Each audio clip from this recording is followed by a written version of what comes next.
बिस्मिल्लाहिर्रहमानिर्रहीम। अस्सलामु अलैकुम। हेल्दी टीवी में आप तमाम दोस्तों को खुश आमदीद। उम्मीद है आप तमाम अहबाब खैर व आफियत से होंगे। आज की वीडियो में जो नुस्खा आप अहबाब के साथ शेयर करने लगा हूँ, ये शुगर के ऐसे मरीज़ों के बारे में है कि जिनको बार बार पेशाब आता है, पेशाब की ज़्यादती है और ज़्यादा मकदार में पेशाब आने की वजह से उनको प्यास भी लगती है। तो इस मर्ज़ को दूर करने के लिए ये ख़ास और ख़ास दवा, इस मामूली सी दवा के करश में देखें एक ज़बरदस्त और मुश्किल से जानने वाली बीमारी को ये 2-3 दिन में दूर कर देता है। आप आजमा कर देखें, खुद इस नुस्खे की तारीफ़ करेंगे। बिल्कुल आसान सा नुस्खा है।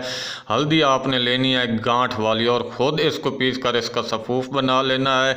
6 माशा 1 खुराक पानी के साथ दिन में 1 बार आपने इसको इस्तेमाल करना है। 2-3 दिन के इस्तेमाल से ये जो मुश्किल है ये बिल्कुल दूर हो जाएगी। बार बार पेशाब आने की जो तकलीफ़ है वो दूर हो जाएगी। बिल्कुल आसान सा नुस्खा है। तो शुगर के ऐसे मरीज़ जिनको बार बार पेशाब आता है वो ये आसान सा टोटका इस्तेमाल करें और अपनी दुआओं में याद रखें। मिलते हैं अगली वीडियो में एक नए नुस्खे के साथ, एक नए टोटके के साथ, एक नई इन्फॉर्मेशन के साथ। तब तक के लिए अल्लाह हाफिज़।